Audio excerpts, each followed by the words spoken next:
Moments following a critical 911 call. As Chris Welty reports, the NOPD is hopeful additional specialized training for officers will save more lives.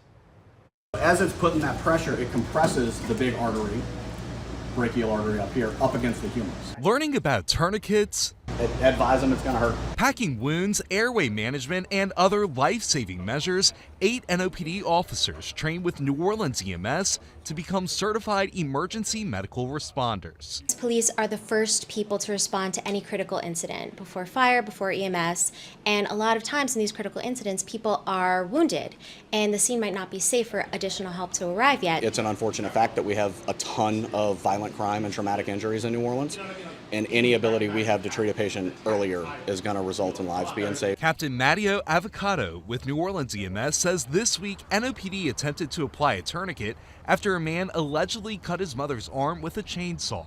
When it was safe, New Orleans EMS packed the victim's wound and gave blood at the scene. Get police officers trained, they can provide the basic first aid until the ambulance gets there. It works better for everybody, right? Gives police a better level of training. They're more comfortable responding to these incidents.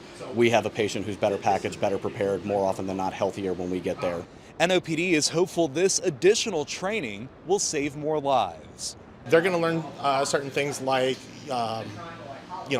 bleeding control, hemorrhage control, basic airway management, basic cardiac care.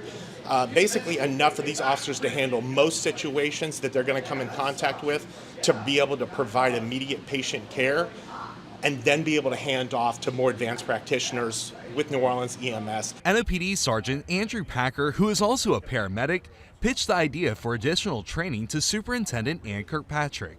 So far, 70 officers have expressed interest. Hopefully we can continue training and getting as many officers, on a rotational basis through this, so we can have as many medical providers, in a New Orleans police uniform as possible. Chris Welty, Fox 8 Local First. Once the officers complete training, they will receive trauma kits to keep in their units. The NOPD also wants to equip officers with defibrillators.